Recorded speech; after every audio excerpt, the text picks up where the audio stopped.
مدد تھی یا جو میرا جذبہ تھا وہ جاری رکھا۔ اس کی یہ وجہ یہ تھی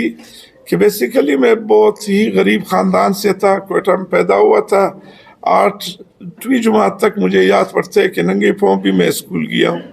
تو ادھر سے لیتے ہوئے آگے بڑھتے ہوئے میں نے اپنی محنت جاری رکھی۔ 1971 والے 70 والے وہ بھی میں چھوٹا تھا، ہم دیکھ چکے تھے، اور پھر اس دور کو بھی دیکھا۔ اس دور میں وہ بھی دیکھا کہ 1973 کا آئین انہوں نے متفقہ آئین لایا، جو آج کل اس پر ہر سیاستدان ناز کرتا ہے اور کہتا ہے کہ یہ آئین ہے، اور اسلامی آئین بھی ہے کہ اس میں ایک آرٹیکل ہے کہ اسلام کے خلاف کوئی قانون جو ہے وہ پاس نہیں ہو سکتا ہے، اور اس نے ہم لوگوں کو جوڑا ہوا ہے، وفاق کو بھی جوڑا ہوا ہے۔ اگر اس آئین پر آئین اور قانون کے مطابق کسی طرح عمل درآمد ہوتا جائے تو یہ آئین ایک متفقہ دستاویز ہے۔ اسی دور میں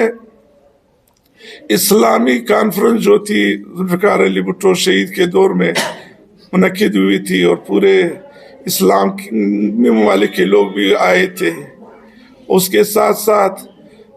جو ہمارے جذبات ہے بطور مسلمان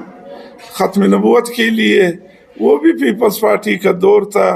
جس میں لیجسلیشن ہوئی اور ختم نبوت پہ ایسا پہرا دیا جو آج تک کسی اور نے نہیں دیا، اسی پارٹی نے دیا۔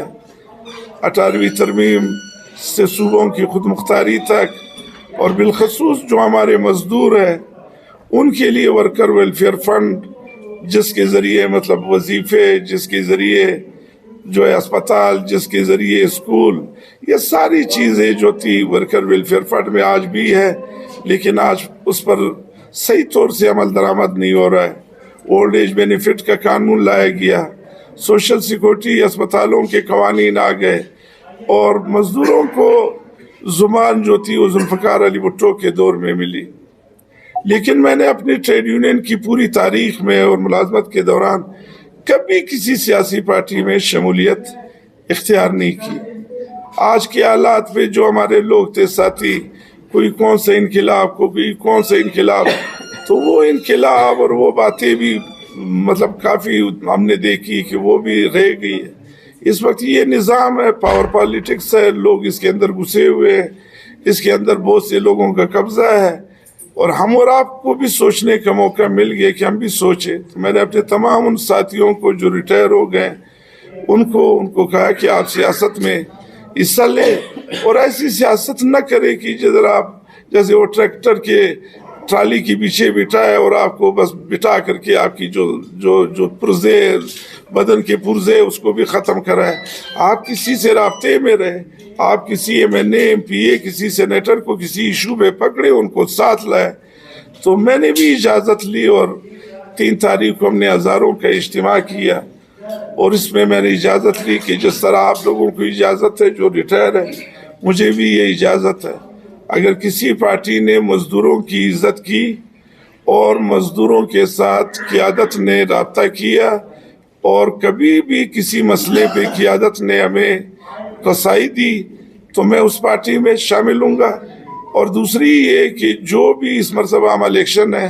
اس میں جو چیز ہم مانگیں گے کہ ہمیں ایک سیٹ چاہیے یا جو بھی بات چاہیے، ہم اس پہ کھڑے ہوں گے۔ تو یہ بھی اگر ہم میری کوئی بات مان لیتے تو پاکستان پیپلز پارٹی، جس کے دور میں جو پہلی مرتبہ جو سیاست ڈرائنگ رومز میں چلتی تھی، جو بڑے بڑے لوگوں کے درمیان چلتی تھی، اس وقت بھٹو صاحب جب آیا تو پکوڑے والا، عام مزدور، یہ لوگ بھی جو ہے وہ اسمبلیوں تک پہنچ گئے۔ انہوں نے میرے ساتھ یہ بات کی، اور بالکل جب بات کی اس نے کہا آپ کی رسائی بھی ہمارے تک ہوگی، اور جو آپ سیٹ مانگتے ہیں صوبائی پہ کھڑے ہو جائے۔ میں صوبائی میں اس لیے نہیں کھڑا ہوتا ہوں، یا بھی صوبے کے حالات میں نے دیکھی ہے، پر وہ کھڑے ہوتے ادھر جب چلے جاتے، پشتون نے کھا لیا، بلوچ نے کھا لیا، اس نے کھا لیا، جبکہ دربدر ہم سارے دربدر۔ تو میں نیشنل میں جاؤں گا اور انشاءاللہ ایک آواز بن کر کے رہوں گا، اور میرا حلقہ احباب میرے صافی ہے، میرا حلقہ احباب میرے وکلا ہے، میرے حلقہ احباب پورے پاکستان کے مزدور ہے، اور میں ادھر جاؤں گا اور تمام لوگوں کے ساتھ انشاءاللہ ان کی مدد، ان کی رہنمائی میں اپنی آواز ایسی طاقتور اور توانا آواز بناؤں گا کہ کہ ایک طرف وہ سرمایہ دار، وہ طاقتور جاگیردار اور وہ ہوں گے، اور دوسری طرف جو ہے وہ مجھ جیسا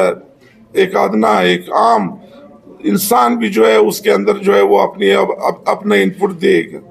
اور ہماری جو ہم لوگ خود کہتے ہیں کہ ہم 95% ہیں، جتنی میٹنگ ہوئی میرے ساتھ فیڈریشن کے تمام جتنے فیڈریشن نے